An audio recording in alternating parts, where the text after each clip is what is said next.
할렐루야, 우리 길 따라 말씀 따라 제 26강 오늘 창세기 49장에 있는 말씀을 함께 말씀을 나누겠습니다.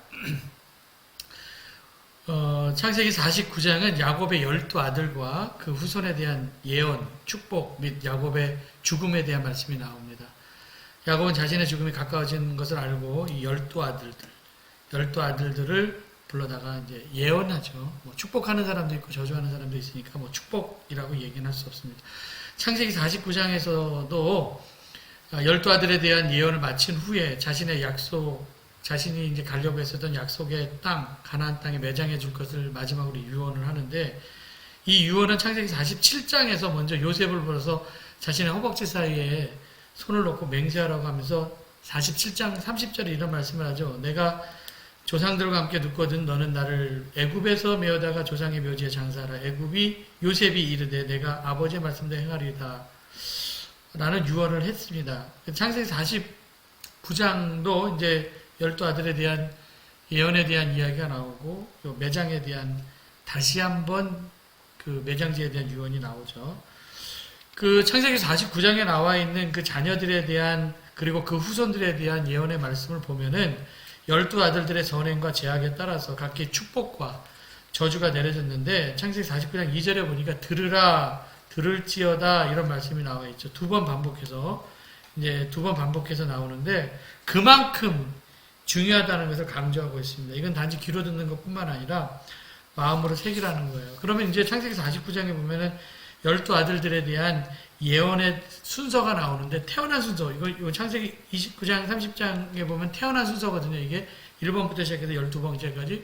그런데 창세기 49장은 태어난 순서로 나오지 아니하고 모계별로 나와요. 여기 레아의 아들부터 먼저 얘기하고, 그 다음에 비라 아들, 그 다음에 실바 아들이 딱 끼고 비라 아들. 그러니까 여기는 그냥 두 개는 합쳐서 비라, 실바, 비라 이렇게 나와 있지만, 이거는 이제 시바지 거의 비슷하게 그렇게 얘기가 되고, 그 다음에 이제 맨 마지막에 라헬로 그렇게 나와 있죠. 그러니까 1절부터 15절까지에는 레아가 낳은 6아들, 루벤, 시몬, 레위, 유다, 스불론, 이사갈. 스불론하고 이사갈은 9번째, 8번째인데, 스불론이 먼저 나와, 이사갈이 8번째인데, 그리고 창세기 49장 6절부터 12절까지는 야곱의 두 첩인 비라와 실바의 4아들, 그래서 단, 갓, 아셀, 납달리 이렇게 나오는데, 순서로 보면은 5, 7, 8, 6 이렇게 나와 있어요. 그러니까 태어난 순서로 따지면 5번째 아들이 단이고, 그다음 6번째가 납달리, 갓, 7번째, 아셀 8번째인데, 여기서 나오는 순서는 이렇게 나와 있다라는 거예요.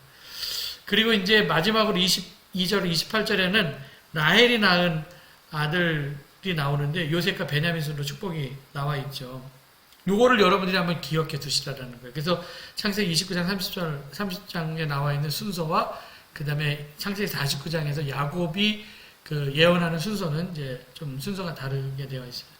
12지파가 분배받은 땅을 한번 먼저 살펴보겠는데, 우리가 먼저 살펴볼 거는 루벤이에요. 왜냐하면 루벤이 장자이기 때문에 제일 처음에 루벤부터 예언을 하죠. 3절, 4절에 보면 그렇게 나와요. 루벤아, 너는 내 장자여 내 능력이여 내 기력의 시작이라. 유평이 월등하고 권능이 탁월하다만 물에 끓음 같았은즉 너는 탁월하지 못하리니. 좀 탁월하지 못하다 그런 표현이 나오죠.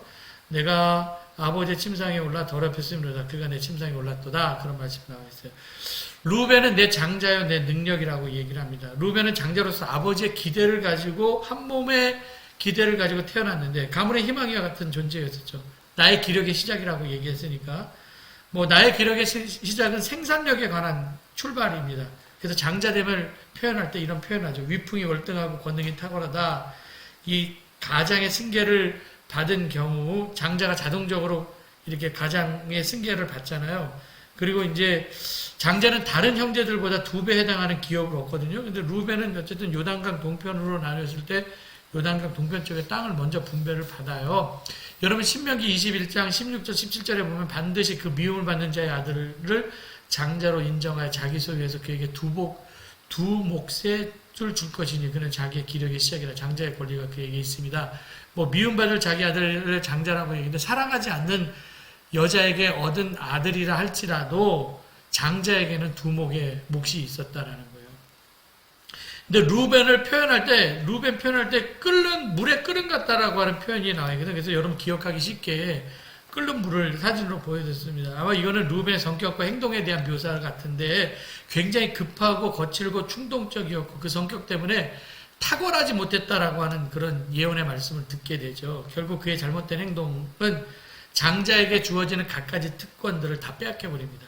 가장 큰 잘못이 뭐냐면 창세기 35장에 보면은 22절에 비라 통과를 하죠. 이스라엘이 그 땅에 거주할 때 장자 루벤이 가서 그의 아버지 첫 비라와 동침함에 이스라엘이 그 일을 들었더라. 야곱의 아들은 12이나 그런 말씀이 나와 있거든요. 루벤은 그의 소모였었던 비라와 통간에서 아버지 침상을 더럽힙니다. 이것은 아버지에 대한 도전이죠.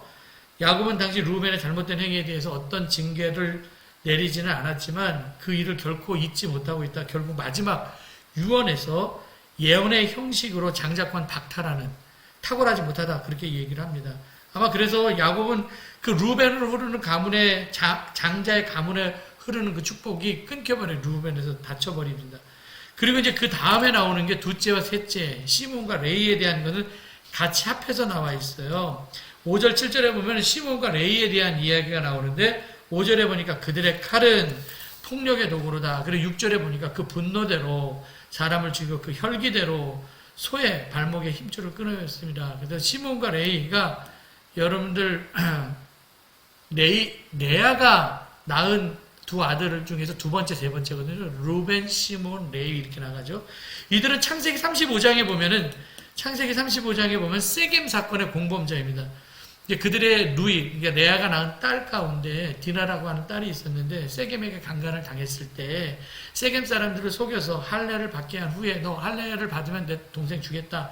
그래서 거짓 이야기를 하죠. 그래서 3일째 되던 날 그들이 할례를 받고 3일째 되던 날 가장 힘든 날을 택해서 칼을 들고 가서 잔인하게 세겜 사람들의 남자들을 복수를 하죠.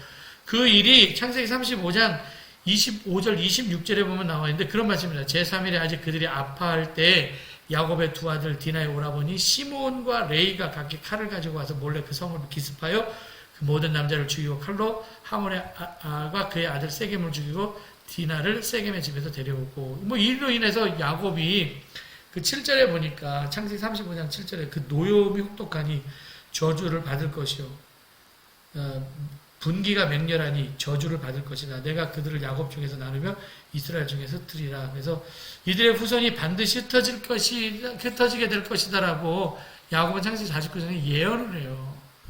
예언을 흩어지게 될 것이다. 그래서 실제적으로 우리가 그 민수기에 보면은 시몬 지파 같은 경우에 보면은 인구 감소가 되죠. 여러분 여기 시몬 지파가 있는데 시몬 지파가 여기 두 번째잖아요. 맨 처음에 1차로 그러니까 애굽에서 딱 나왔을 때 59,300명이었어요. 지파수 인구수. 그러니까 20살 된 사람으로서 전쟁에 나갈 만한 사람의 숫자를 세니까 59,300명이었었는데 40년이 딱 지나고 나서 광야 끝나고 이제 모압 땅에서 가나안 땅으로 들어갈 때 2차 인구조사를 하는데 2차 인구조사했던 22,200명. 그래서 감소를 보면은 감소된데 루벤하고 뭐 갓 지파도 에브라임 지파 뭐 납달리 지파 다 감소됐지만 제일 많이 감소된 게 시몬 지파예요. 37,100명이 감소가 됩니다. 그래서 나중에 시몬 지파가 땅 분배를 이렇게 받게 되는데 땅 분배를 받을 때 유다 지파 안에 시몬 지파가 속하게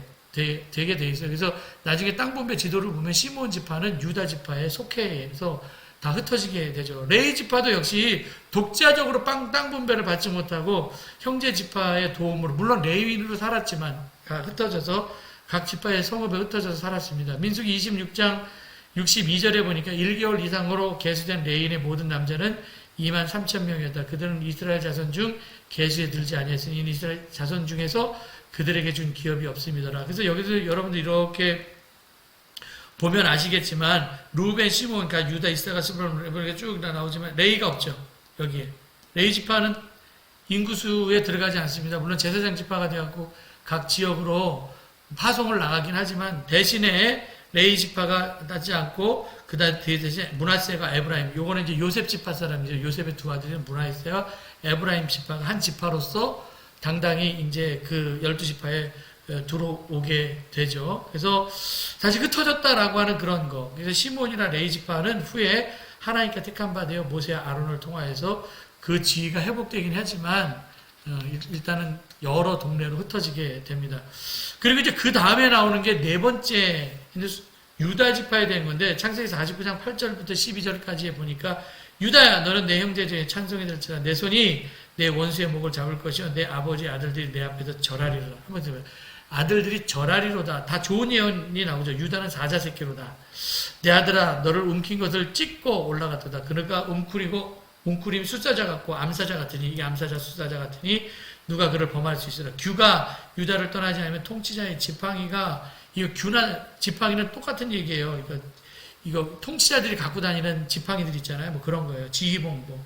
그 발 사이에서 떠나지 아니하기를 실로가 오시기까지 이르리니 그에게 모든 백성이 복종하리라. 그의 나귀를 포도나무에 매며 그의 암나귀 새끼를 아름다운 포도나무에 맬 것이며 또 그 옷을 포도주에 빨며 그의 복장 포도주에 빨리로다. 그의 눈은 포도주로 인하여 붉겠고 그의 이는 우유로 말미암아 희리로다. 그런 말씀이 나와 있어요. 그러니까 여기 보니까 모든 자손들이 유다를 축복하는 거죠. 모든 형제들이 유다의 발 앞에 무릎을 꿇는다라는 거예요. 절한다라는 거예요. 사실 유다를 이렇게 축복한 것은 과거의 양식 문제로 어려움을 겪고 있을 때, 특별히 2차 곡식을 사러 애굽으로 가려고 할 때 시몬이 애굽에 볼모로 잡혀 있었잖아요. 근데 요셉은 막내 동생을 데리고 오라고 해요. 그리고 볼모로 잡혀있던 시몬을 이제 데리고 오라고 얘기를 하잖아요. 이때 아버지 야곱을 설득했던 사람이 유다죠. 그래서 창세기 43장에 보면은 8절, 10절에 보니까 아버지 야곱을 설득하는데 유다가 그의 아버지를 이스라엘에게 이르되 저 아이를 나와 함께 보내시면 우리가 가리니 그러면 우리와 아버지와 우리 어린 아이들이 다 살고 죽지 아니하리라. 내가 그를 위하여 담보가 되겠다. 책임지겠다라는 거죠. 아버지께서 내 손에서 그를 찾으셔서 내가 만일 그를 아버지께 데려다가 아버지 앞에 두지 아니하면 내가 영원히 죄를 지으리다. 우리가 지체하지 아니하더라도 벌써 2번 갔다 왔을 것이다. 그러니까 유다는 아버지 야곱을 설득하기 위해서 3단계로 설득하는데 아버지 지금 빨리 안 가면 3대가 굶어 죽을 판이에요. 빨리 가야 돼요. 계속 고집 부리다 우리 굶어 죽어요. 뭐 이런 얘기가. 두 번째는 아버지가 걱정하는 일이 생기지 않도록 내가 모든 일을 책임질게요. 내가 담보가 될게요. 베냐민을 지켜 보호하겠다라고 하는 그런 의미. 마지막으로 아버지 지금 시간이 없어요. 아버지가 처음부터 허락했었으면 우리 벌써 갔다 왔을 거예요. 뭐 이렇게 재촉을 하죠. 여기서 유다의 탁월한 지도력이 나왔는데 애굽에 갔었을 때에도 여러분 사건 하나가 일어나죠. 두 번째 방문했을 때. 44장 18절부터 보면은 곡식을 가지고 이제 애굽 요셉을 만난 후에 잔치 다 버리고 곡식을 갖고 오는데 고향으로 가는데 갑자기 요셉이 보낸 사람들이 오는 거예요. 그러더니 자루를 다 뒤지면서 은잔이 없어졌다는 거예요. 은잔을 뒤지다가 은잔이 하필 베냐민의 자루에서 나오자 다시 애굽으로 콜합니다. 그래서 애굽으로 다시 붙잡혀 오는 바람에 요셉 앞에 다시 서게 되죠. 그때 변호를 하는 사람이 누구냐면 요셉이 변호를 해요. 이렇게 얘기를 해요. 요셉한테 아버지가 노년에 얻은 이 아이에게 형이 있었는데 형은 죽고 그의 어머니는 아들로 그 애밖에 없습니다. 아버지가 걔를 사랑합니다. 내가 아버지 설득해서 겨우 이 아이를 데리고 왔는데 데리고 왔지만 우리 아버지 돌아가실 수도 있습니다. 그러면서 창세기 44장 30절에 아버지의 생명과 이 아이의 생명이 서로 하나로 묶여 있거든. 그러니까 아버지 야곱과 베냐민은 생사를 같이 해야 될 운명이기 때문에 베냐민이 여기에서 만약에 죽거나 뭐 돌아가지 않으면 아버지도 죽을지 모르니까 안 된다고. 그래서 유다의 마음은 늙은 아버지와 그런 어린 아우가 반드시 만나야 된다고. 만약 이 꾸며진 범죄로 인해서 베냐민이 노예가 된다면 도둑 노명을 쓴 베냐민 이 막내 동생 대신에 내가 노예가 되겠습니다. 뭐 그런 이야기를 하는 거예요. 그리고 이제 요게 이제 44장에 대한 이야기고, 그래서 46장에 보면은 애굽 땅에 도착한 야곱이 유다를 불러서 요셉에게 미리 가보라고 얘기를 하죠. 그래서 그때 딱 먼저 도착한 게 유다거든요. 그래서 창세기 46장 28절에 보니까 내 아버지 아들들이 내 앞에 절하리라. 야곱의 예언은 역사적으로 유다의 후손인 다윗과 창세기 48장 28절 이 솔로몬의 전성기를 통해 성취되었고, 영적으로는 이 예언이 유다의 직계손인 예수 그리스도의 강림과 그 다음에 죄악으로부터 승리해서 완전히 성취가 되었다는 거예요. 그래서 예수님은 유다의 지파 자손에서 나와 있죠. 그 유다 지파가 이렇게 딱 끝난 다음에 이제 스불론인데, 사실 여러분 스불론이 보면 요 안에 있거든요.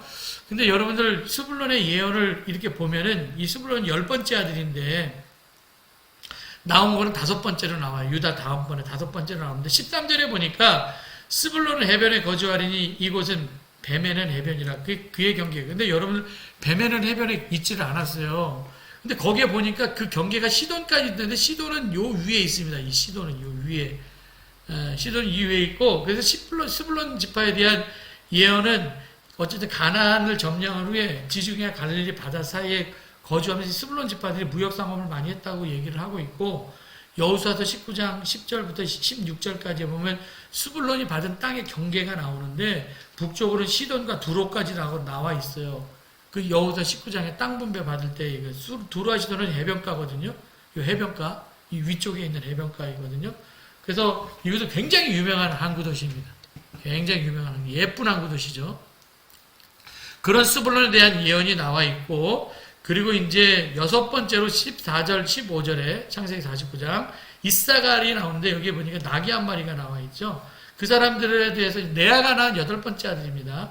창세기 49장 14절, 15절에 보니까 이사갈은 양의 우리 사이에 꿇어 앉은 건장한 낙이로다. 그는 실꽃을 보고 좋게 여기며 토지를 보고 아름답게 여기 어깨를 내어 짐을 메고 앞제 아래에서 섬기리로다. 뭐 좋은 예언은 아닙니다. 앞제 아래에서 섬기린다 라고 얘기를 하니까 건장한 나귀라는 표현이 나오는데, 건장한 나귀는 아주 힘이 세고 튼튼한 나귀를 뜻합니다. 우직하고 성실할 뿐만 아니라 뭐 독특하고 특별한 건 없어요. 나귀가.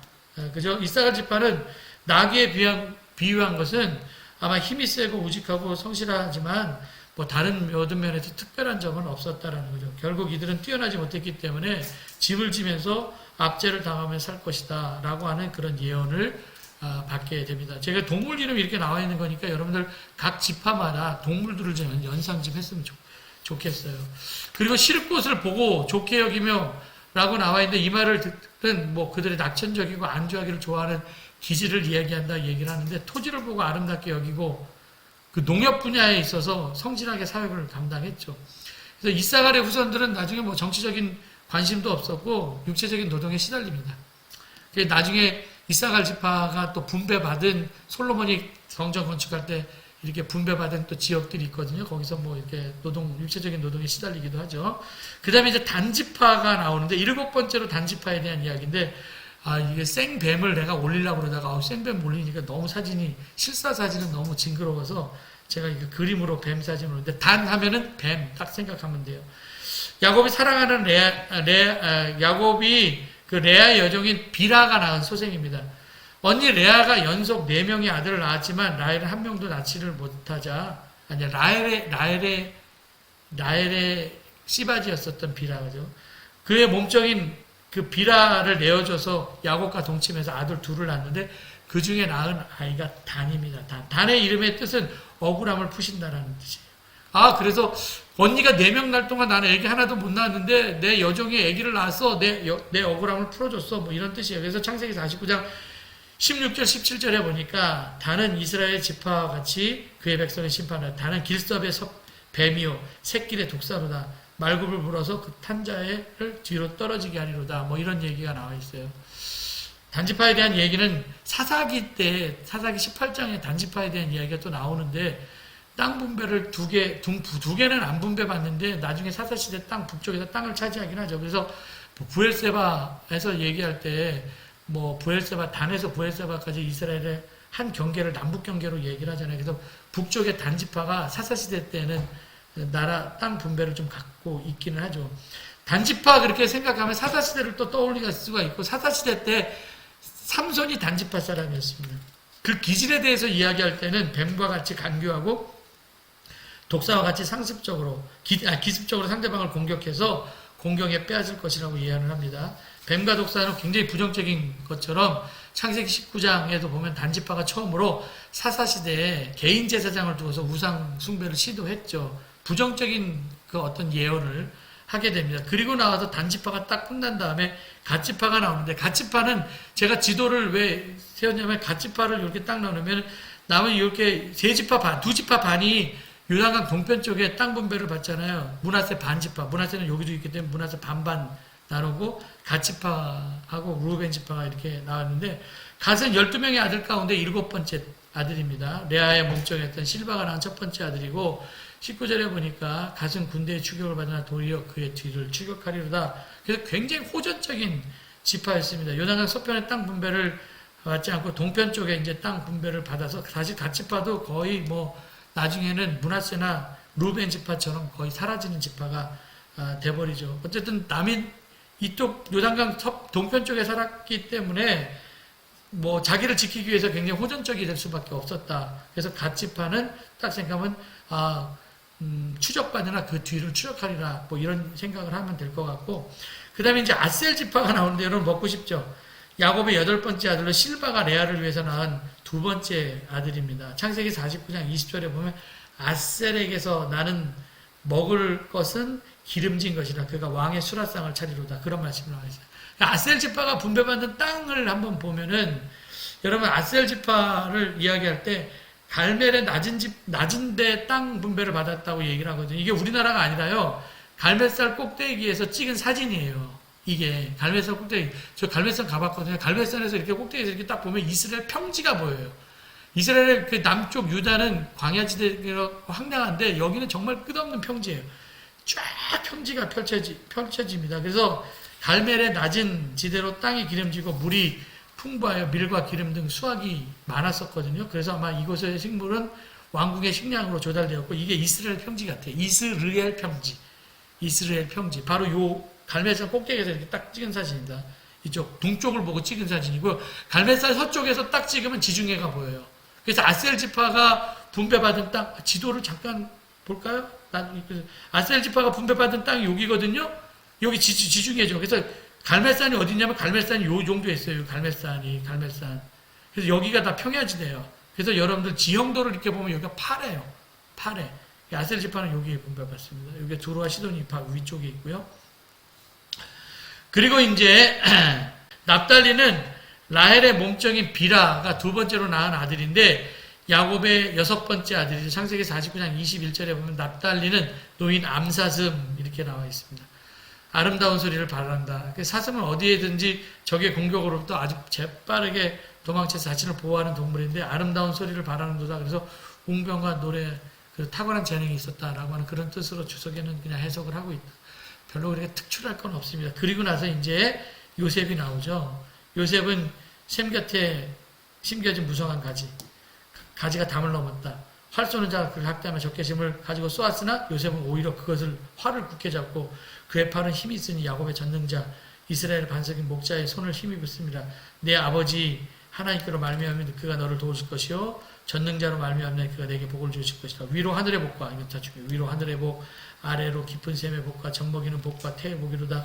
내 아버지의 축복이 내 손주의 축복보다 나아서 영원한 산이 한없이 같이 이 축복이 요셉의 머리로 돌아오며 그 형제 중에 뛰어난 자의 정수로 돌아오리라.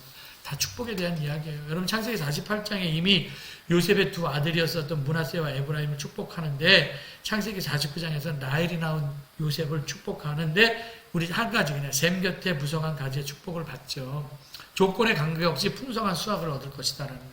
그래서 요셉의 가문은 굉장히 어떤 어려운 환경에 직면한다 할지라도 번성 가운데 풍요로움을 누립니다. 그래서 2 아들 므낫세와 에브라임 번성함을 누리죠.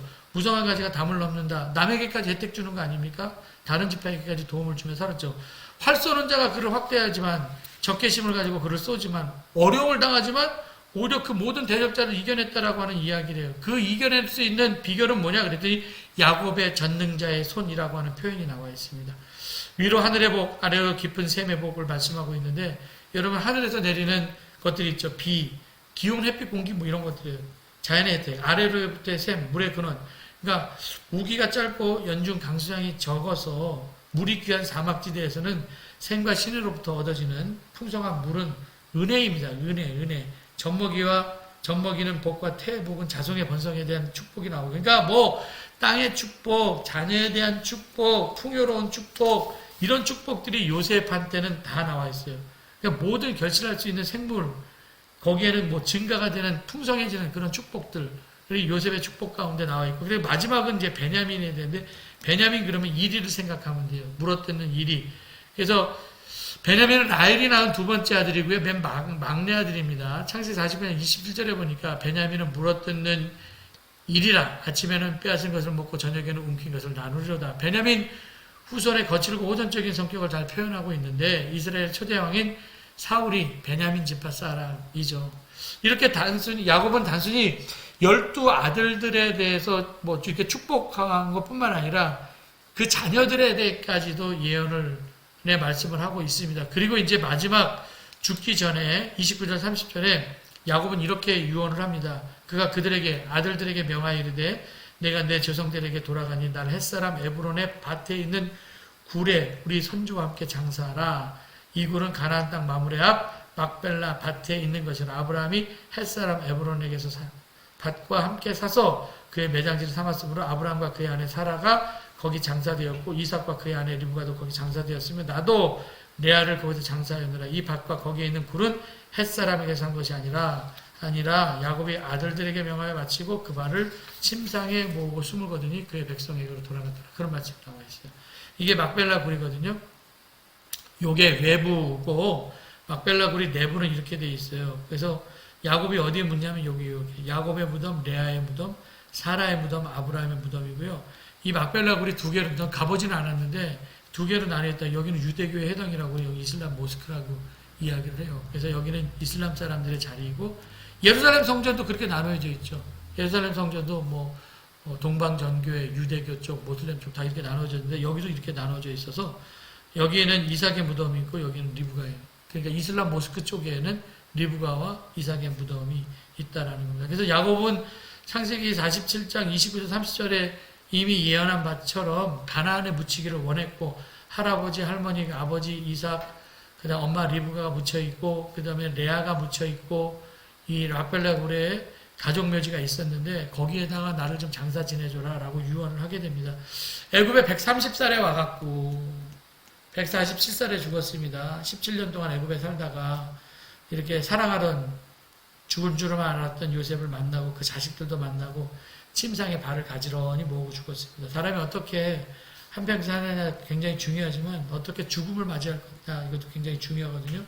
근데 저는 가장 복된 죽음은 기운이 다해서 수가 다해서 열조에게로 돌아가는 건데 그의 운명은 어쨌든 죽기 직전까지 정신이 맑았던 것 같고 그리고 그 자녀들에게 축복하였고 하나님의 언약을 좀 상기시키는 신앙의 모범을 보이다가 하나님의 부름에 이렇게 소천 돌아갔습니다. 이게 이제 창세기 49장에 대한 이야기가 끝나고 창세기 50장이 창세기 마지막 장이죠. 거기서 이제 두 사람의 죽음에 대한 이야기가 나와요. 야곱의 죽음과 요셉의 죽음에 대한 이야기가 나오는데 오늘 창세기 49장 이렇게 끝나고 돌발 퀴즈 되겠습니다. 돌발 퀴즈. 갈멜의 낮은 땅을 분배받은 지파는 어떤 지파인가? 야곱은 그에게 왕의 수라 땅을 차리로다라는 복을 주셨습니다. 어떤 지파인가? 아까 지도를 보면서 다시 한번 얘기를 했었죠. 어떤 지파인지 여러분들 아시는 분은 댓글을 올려서 써주시기를 바랍니다. 오늘 좀 길었는데 죄송하고요. 잘 들어주시기 바랍니다. 안녕히 계십시오. 수고하셨습니다.